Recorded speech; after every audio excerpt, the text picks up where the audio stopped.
महाकालेश्वर भगवान की जय। ओमकारेश्वर भगवान की जय।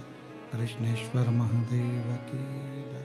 कुबेरेश्वर महादेव की जय।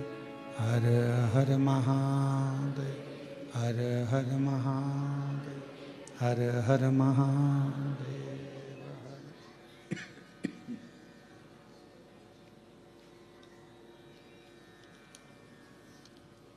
भगवान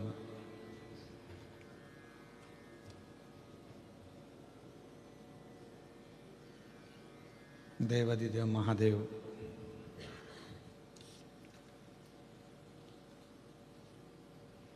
भगवान शिव की पवित्र पावन ये भूमि बेरुल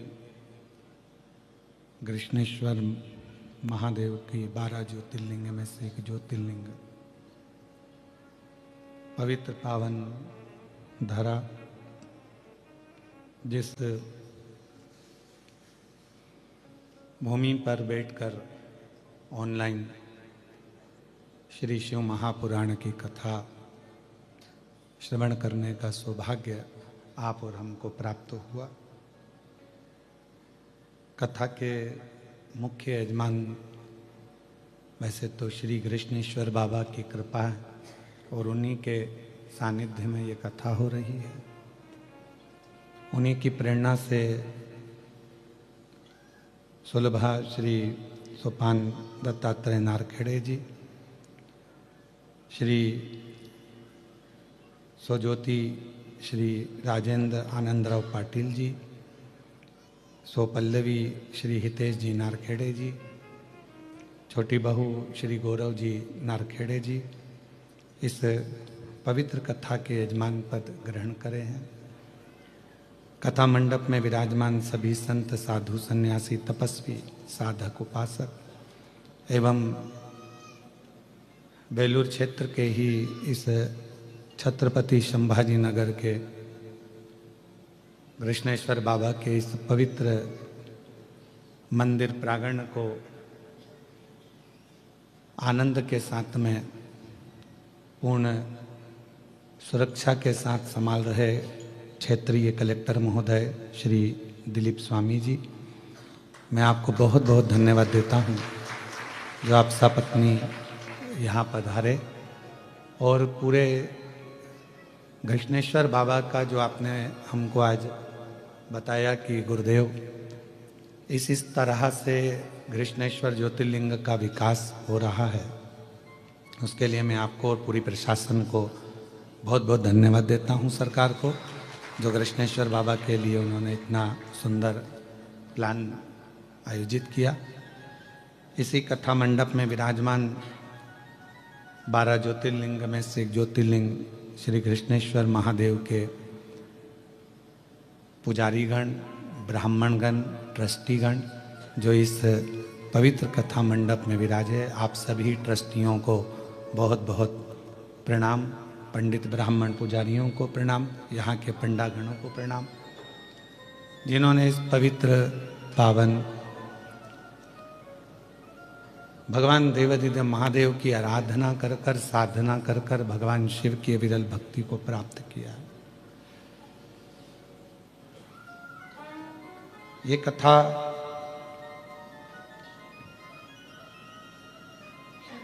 भगवान शिव की ही कृपा से ऑनलाइन चल रही है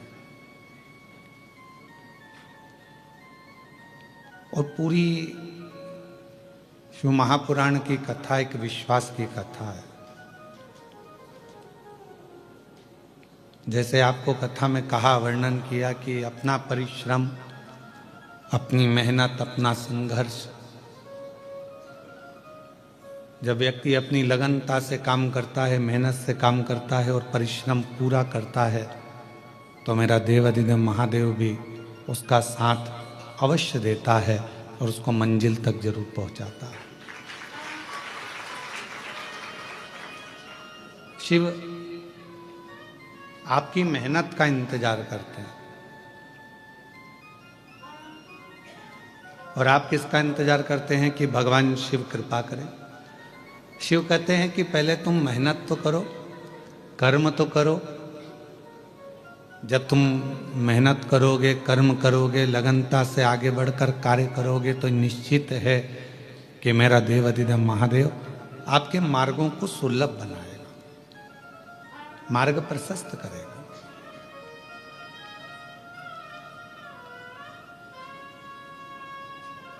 अभी कलेक्टर महोदय कह रहे थे कि गुरुजी यहाँ लोग आते हैं तो एलोरा की गुफा में 70% लोग एलोरा की गुफा से ही वापस चले जाते हैं, पर वो हमारे कृष्णेश्वर बाबा के दर्शन के लिए नहीं पहुंच पाते। इसलिए कुछ ऐसा प्रावधान रखा जाए कि एलोरा की गुफा से शिव भक्त कृष्णेश्वर बाबा के मंदिर तक पहुंचे और मंदिर का दर्शन कर कर फिर कृष्णेश्वर से यहां से जाएं तो उनका जीवन कृतार्थ धन्य।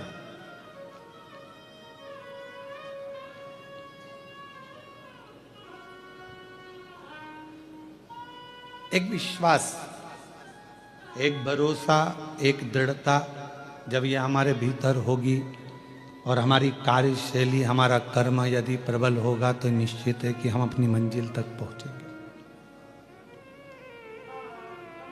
आज सबसे ज्यादा परेशानियां या सबसे ज्यादा क्रम देखा जाता है तो ये देखा जाता है कि हम इंतजार में बैठे रहते हैं कि परमात्मा कुछ करेगा, परमात्मा कुछ करेगा, पर परमात्मा तो कहता है कि मैं करने को तैयार बैठा हूं, तू आगे तो बढ़। जब तू आगे बढ़ेगा, कदम बढ़ाएगा तो मैं खुद करूंगा। और ये संवाद हमारे यहाँ एक बार तुलसीदास बाबा गंगा जी के घाट पर बैठे हुए थे और वो लिख रहे थे, सिया राममय सब जगह जाने, पूरा संसार राममय। तुलसीदास जी ने चौपाई लिख दी। उठ के जाने लगे तुलसीदास बाबा, और तुलसीदास जी जब उठकर जाने लगे रिटर्न, तुलसीदास जी जब उठकर जाने लगे तो एक छोटा सा बच्चा दौड़ कर आया, और छोटा सा बच्चा दौड़ कर आकर, बाहर का बढ़ रहा है अंदर का बढ़ा, छोटा सा बच्चा दौड़ कर आया और छोटा सा बच्चा दौड़ कर आकर कहता है, बाबा उधर से मत जाना, सामने से एक बेल आ रहा है और वो नंदी, वो वृषभ, वो बेल तुम्हें मार देगा, वो नंदी तुम्हें मार देगा, तुम उधर से मत जाओ, तुम उधर से बिल्कुल निकल कर मत जाना, नहीं तो वो नंदी तुम्हें मारेगा। इतने में तुलसीदास जी ने कहा, मैंने अभी हाल गंगा जी के तट पर चौपाई लिखी कि सिया राममय सब जग जानी, सब में राम समाया है तो नंदी मुझे मार नहीं सकता, क्योंकि उसमें भी राम है, उसमें भी भगवान है। मैं तो जाऊंगा, चले। और इतनी देर में वो नंदी आया और तुलसीदास जी को सींग पे उठाया, पटक दिया, रोंद दिया और चले गए। तुलसीदास जी को गुस्सा आया, गंगा जी के घाट पर, ये बक्से नहीं चल रहे हैं, तुलसीदास जी को गुस्सा आया, गंगा जी के घाट पर वापस गए, कलम उठाया और चौपाई काटने लगे। इतनी देर में श्री हनुमान जी महाराज आए और हनुमान जी ने कहा, तुलसीदास जी तुम चौपाई क्यों काट रहे हो? कहा, मैंने लिखा कि सिया राममय सब जग जानी, जब मैंने सब में राम देखा था, नंदी में भी राम देखा था, बेल में भी राम देखा था, उस वृषभ में भी राम देखा था, तो उस बेल ने मुझे क्यों मारा? इसलिए मुझे ये चौपाई काटना। तो हनुमान जी बोले, तुम बेल में राम देख रहे थे, वो छोटा सा बच्चा आकर बताया, उसमें राम नजर नहीं आया कि उधर नहीं जाना है, वो रास्ता बेकार है, वो रास्ते में कोई खड़ा हुआ है, मार देगा तुमको, तुम्हें काट देगा। अगर कोई बच्चा आकर बता रहा है तो उसमें भी तो राम दिखना चाहिए। हम संपूर्ण ब्रह्मांड में राम देख रहे हैं, पर जो हमारे नजदीक में है, जो हमारे पास में है, जो हमारे करीब में है, हम उसमें परमात्मा का दर्शन नहीं कर पाते। पितृपक्ष चल रहा है, श्राद्ध चल रहा है, हम पितरों में भगवान देख रहे हैं जो चले गए, और जो घर में माँ बाप बैठे हुए हैं उसमें हम भगवान देख ही नहीं पा रहे।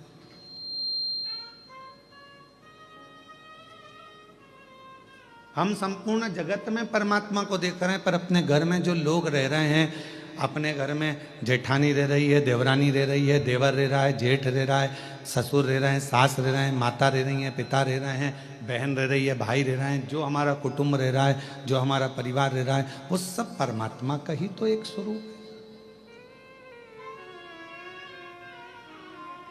हम उसमें तो हमारे ईश्वर को देख ही नहीं पा रहे, हम परमात्मा को उसमें देख ही नहीं पा रहे। सब में हम भगवान को देखें, पर जो अपने करीब में है, अपने नजदीक में, हम उससे वंचित हैं, उसमें परमात्मा को देखने से वंचित हैं।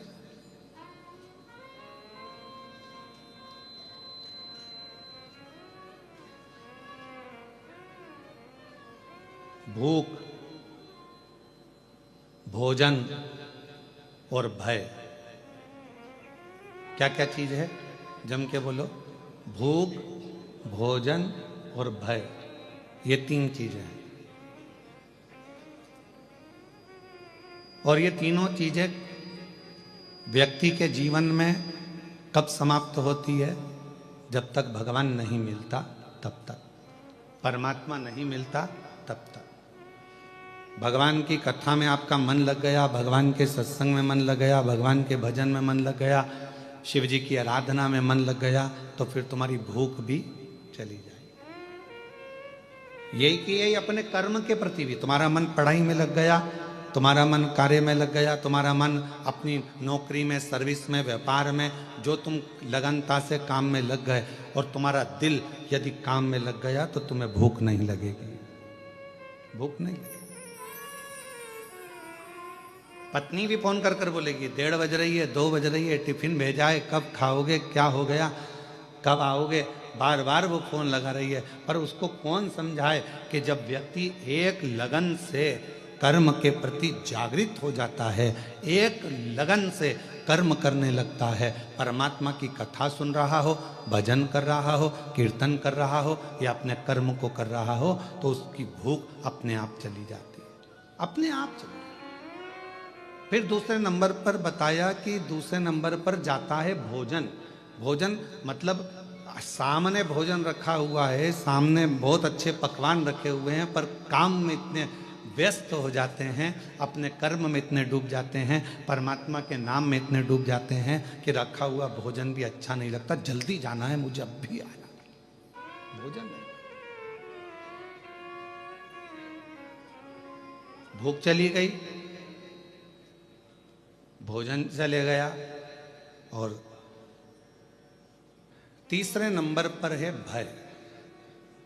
और ये भय कहीं जाता है तो परमात्मा के करीब में जाता है, परमात्मा के नजदीक में पहुंचोगे, भय समाप्त हो जाएगा। कभी आप महसूस करिएगा, कृष्णेश्वर बाबा के मंदिर में 12 ज्योतिर्लिंग में से एक ज्योतिर्लिंग कृष्णेश्वर नाथ जी का जब दर्शन करने के लिए आप मंदिर के अंदर प्रवेश करो, जैसे ही मंदिर के अंदर आप प्रवेश करेंगे और शिखर की छांव में जाएंगे, अपने आप आपका भय समाप्त हो जाता है कि मैं भय से मुक्त, भय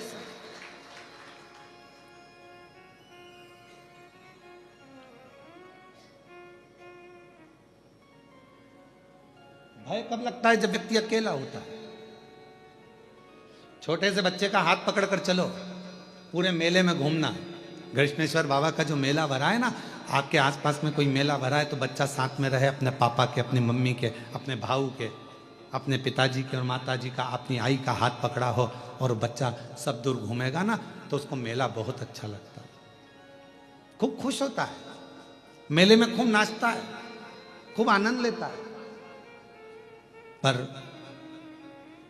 वो बच्चे का हाथ छूट गया, अकेला हो गया, अब वो मेला अच्छा लगेगा क्या उसको? जम के बोलो जरा, नहीं लगेगा। कोई उसको गुब्बारा ला कर देगा, अच्छा लगेगा, कोई उसको टॉफी ला कर देगा, अच्छा लगेगा। बच्चे को मेला कब तक अच्छा लग रहा है? जब तक वो अपने पिता का हाथ पकड़ा हुआ है, तो वो भय से मुक्त है।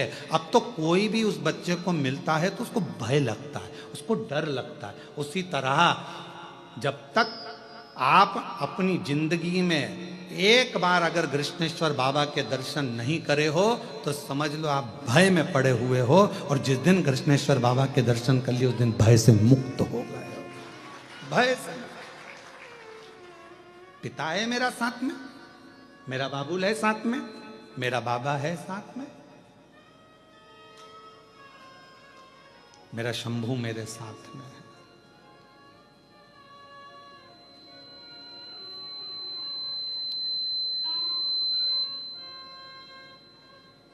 और जब मेरा बाबा, मेरा शंभू, मेरा त्रिकालदर्शी, मेरा कैलाशी अविनाशी साथ होता है तो फिर भय नहीं होता है, फिर भय नहीं।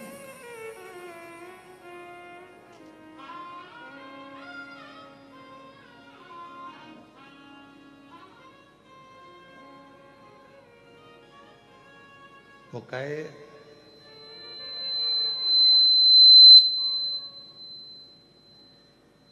ओ बाबा रे तेरे बिना भी क्या जीना। थोड़ा प्रेशर कम करो, बाहर की आवाज गूंज रही है जिसके कारण वो सीटी मार रहा है ये पूरा हॉल की।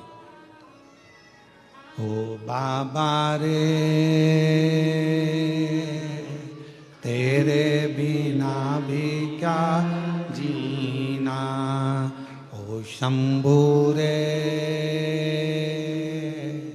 तेरे बिना भी क्या जीना। फूलों में कलियों में काशी की गलियों में, फूलों में कलियों में काशी की गलियों में तेरे बिना कुछ कहीं ना, तेरे बिना भी क्या जीना। ओ भोले रे तेरे बिना भी क्या जीना, ओ शंभू रे तेरे बिना भी क्या जीना। फूलों में कलियों में काशी की गलियों में, फूलों में कलियों में काशी की गलियों में तेरे बिना कुछ कहीं ना, तेरे बिना भी क्या जीना। ओ बाबा रे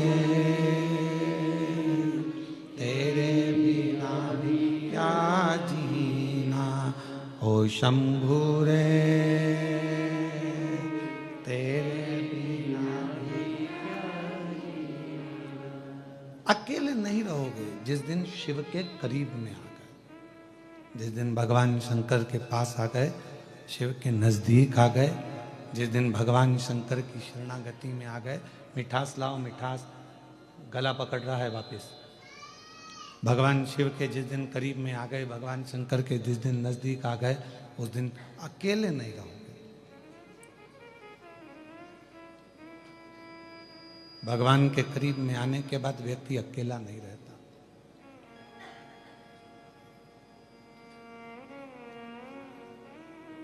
रोज एक लोटा जल चढ़ाते हो, शिव के मंदिर जाते हो, शंकर की शरणागति में जाते हो, मंदिर में एक लोटा जल चढ़ाते हो, तो आप अकेले नहीं।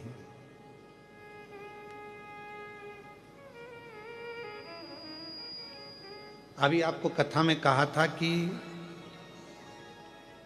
भोजन 5 रात्रि हमारे पेट में रहता है, शरीर में रहता है। दूध जम के बोलो 7 रात्रि हमारे शरीर में रहता है। दही 20 रात्रि हमारे शरीर में रहता है। घी गाय का 1 महीना हमारे शरीर में रहता है। और जो भगवान शंकर के मंदिर में जाकर एक लोटा जल चढ़ाकर उसका आचमन कर लेता है, वो हर घड़ी हर पल शिव हमारी श्वासों में रहता है, हर पल रहता, हर घड़ी रहता।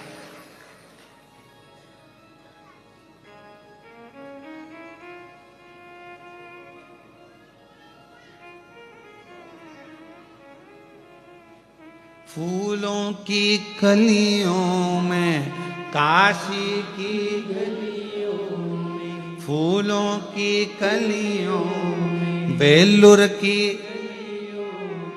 तेरे बिना कुछ तेरे बिना भी क्या जीना, ओ बाबा रे तेरे बिना भी क्या जीना। हम शिव के करीब में हैं तो शिव हमारे साथ हर पल हर घड़ी हर क्षण है। भूख, भोजन और भय शिव के नजदीक में आते से ही चला जाता है। भूख भी चली गई, लगन लग गई, भोजन भी चले गया, मन लग गया और भय भी चले गए, भय भी चले।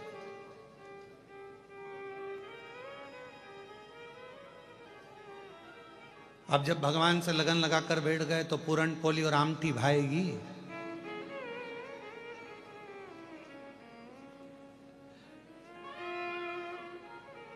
फिर तो आमठी और पूरन पोली भी मिर्ची का ठेसा ही नजर आएगी। फिर क्या बात है।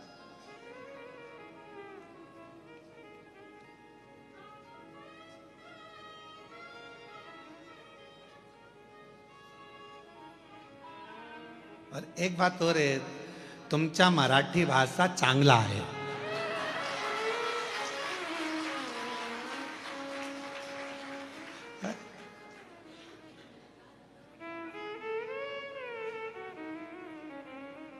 और तुमचा जेवण भी चांगला आहे।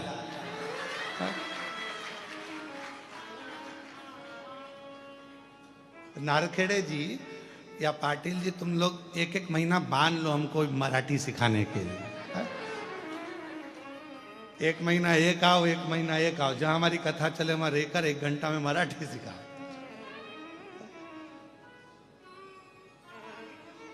अब शिव के जितने करीब में हम कहेंगे कि फिर ना तो भूख लग रही है, ना भोजन भा रहा है, ना भय। अब होगा जो देखा जाएगा, तुम्हें अपना बना बैठे जो होगा देखा। जब उससे लगन लग गई तो फिर अब क्या सोचना।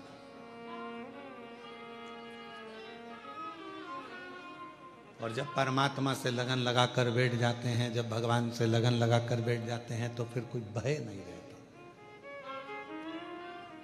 भय। एक फ्लाइट उड़ रही थी, जा रही थी, बच्ची उसमें खेल रही थी। पायलट ने सूचना दे दी क्रैश होने वाली है। ये फ्लाइट क्रैश होने वाली है, ये सूचना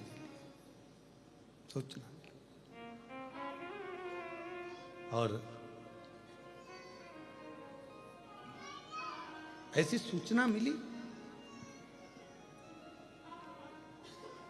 जब सूचना मिली कि ये फ्लाइट जा रही है और ये फ्लाइट क्रैश होने वाली है, एक छोटी सी बच्ची को भय नहीं था, बाकी के सबको भय था। महिलाएं रो रही थी, पुरुष रो रहे थे, बच्चे रो रहे थे, पर एक छोटी सी लड़की नहीं रो रही थी। वो नहीं रो रही, वो खेल रही है। उस लड़की से किसी ने पूछा, तुम्हें मालूम है ये फ्लाइट क्रैश होने वाली है, सब मर जाएंगे, सब के प्राण छूट जाएंगे, तुम्हें मालूम है? लड़की कहने लगी, मैं जानती हूं कोई फ्लाइट मिलाइट क्रैश नहीं होगी। उस लड़की से पूछा, तुम्हें कैसे मालूम? अरे अंकल, जो फ्लाइट उड़ा रहा है ना, वो पायलट मेरे पापा है। और मेरे पापा को मालूम है, मेरे पिताजी को मालूम है कि मैं इस फ्लाइट के अंदर बैठी हूं।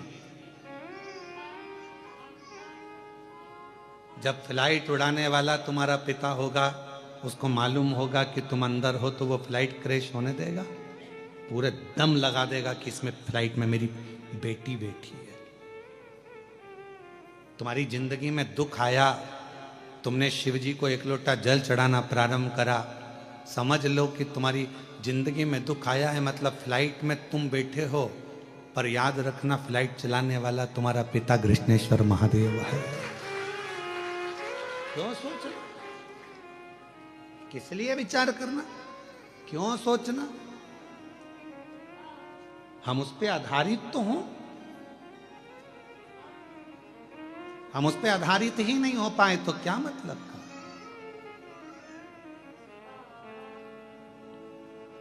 नारखेड़े जी, यहाँ डॉक्टर साहब बैठे नांदेड़ वाले, कथा करवाई इन्होंने नांदेड़ में, तो इतना वहां पर पानी आ गया 2 दिन कथा के बाद में, इतना पानी कि जहां कथा थी वहां घुटना घुटना में पिल्ली पिल्ली पानी हो गया।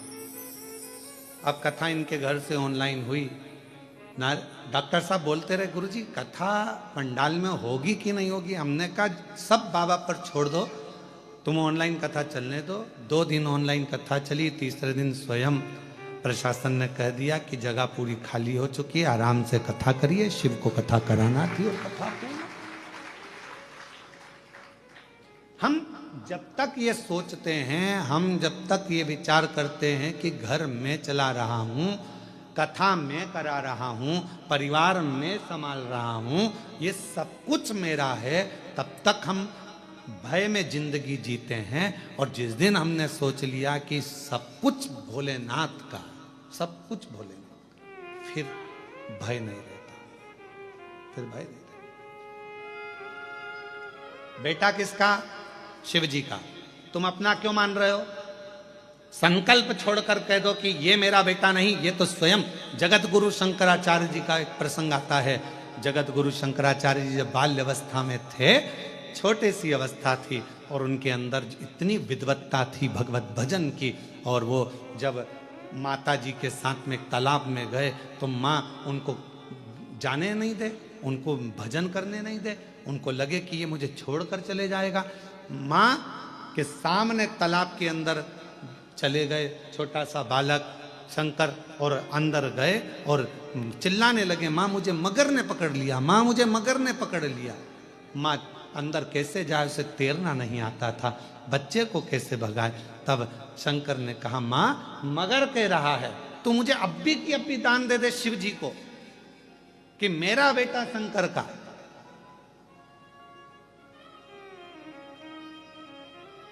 तो बच जाऊंगा। शिव को दान दिया, शंकर का हो गया। आज वो पूरे विश्व में जगत गुरु शंकराचार्य जी ने 4 पीठों का निर्माण कर संपूर्ण जगत को आनंद दिया। हम सोच कर बैठे हैं ये घर मेरा है, ये जमीन मेरी है, जायदाद मेरी है, परिवार मेरा है, कुटुंब मेरा है, बेटे मेरे, बहू मेरी, पोता मेरा, पोती मेरी, नाती मेरे, पंती मेरे, सब मेरे अपने हैं। ये बेटी मेरी है, दामाद मेरे हैं, ये मेरा है, वो मेरा है। ये सारा भ्रम छोड़ दो। तुम्हें लग रहा है कि अब मेरे से कुछ भी नहीं सद रहा, तब हाथ में जल लेकर कह दो, अब शंकर ये तेरा बेटा है, ये तेरी बेटी है, ये तेरी पुत्री है, ये तेरा पुत्र है, अब तुझे संभालना है, अब मेरा नहीं है। अगर वो संसार सागर में, जैसे मार्कंडेय बाबा के लिए वर्णन किया गया कि मार्कंडेय जी की तो उम्र थोड़ी सी थी, और मार्कंडू जी ने कह दिया कि मार्कंडेय को शिव की भक्ति में लगा दो, उसके भरोसे छोड़ दो, उसके आश्रित छोड़ दो। जब उसकी औलाद हो जाएगी, उसकी संतान हो जाएगी तो वो संभालेगा। आखिरी में हुआ क्या, मार्कंडेय जी को उम्र प्राप्त हो गई, ऐसी उम्र की वो प्राण ना छूटे।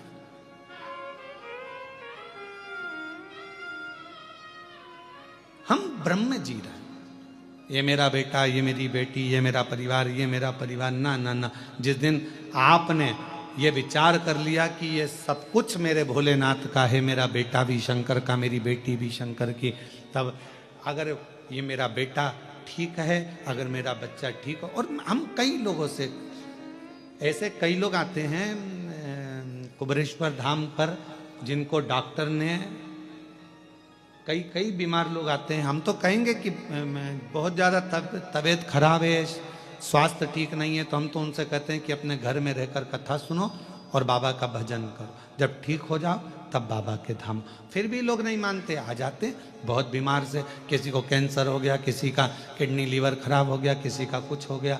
कई लोग मिलते भी हैं तो हम उनसे कहते हैं कि आप क्या हो गया, तो कहा गुरुजी ये कैंसर जैसी बीमारी हो गई और डॉक्टर ने 4th स्टेज का बोला है, अब जाने का समय आ गया।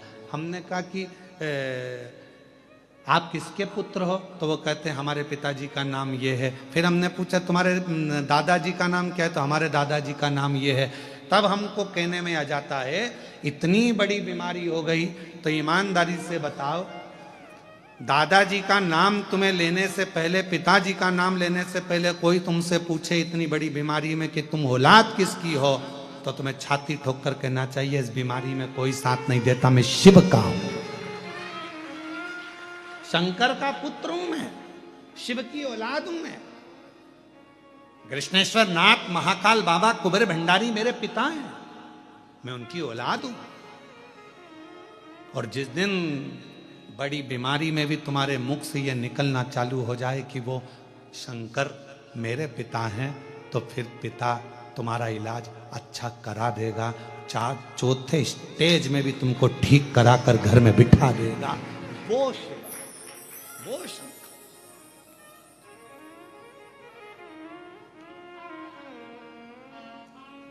और जब बड़ी बीमारी से अगर आप बच जाएं, बाबा की कृपा हो जाए, बहुत करुणा। अभी अभी हम मीडिया पर देखते हैं कि उसमें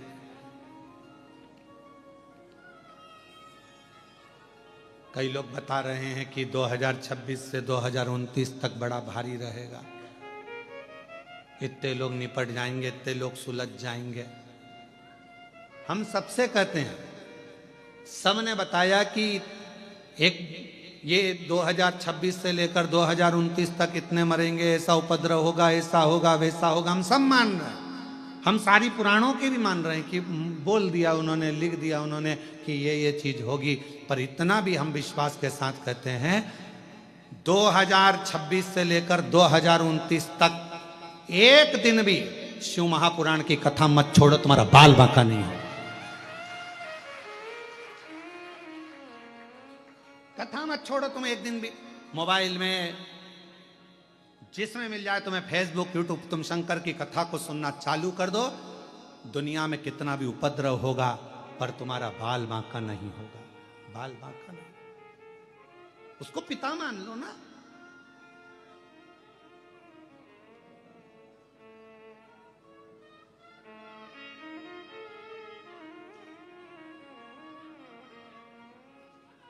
उसको अपना पिता मानो।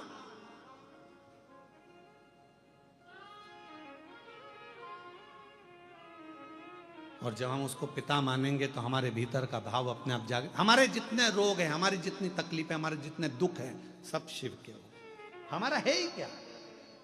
वो एक गाने की लाइन हमारे निकलेश जी कहते ना, मेरी गाड़ी मेरा बंगला,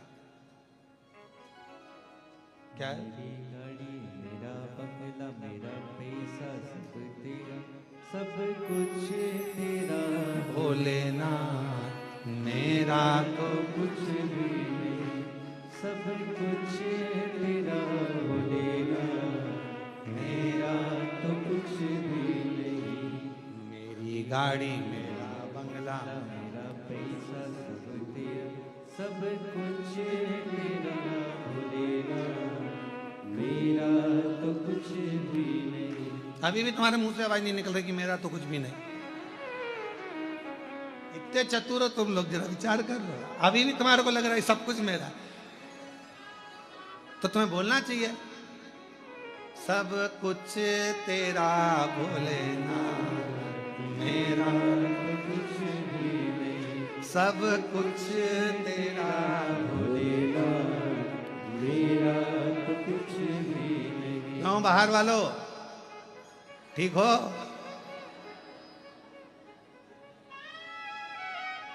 तुम भी बोल दो, सब कुछ तेरा भोलेनाथ, मेरा तो कुछ भी नहीं, सब कुछ तेरा भोलेनाथ, मेरा तो कुछ भी नहीं, सब कुछ तेरा भोलेनाथ, मेरा तो कुछ भी नहीं। ये मेरा है क्या?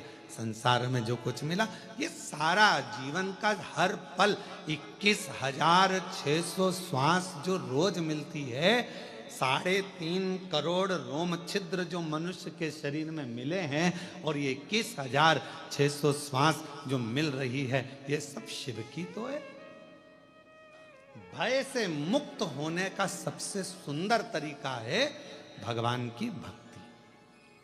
भूख, भोजन और भय, ये तीनों भगवान की भक्ति से चले जाते हैं। भय चले गया ना तो जीवन का सब कुछ हो गया।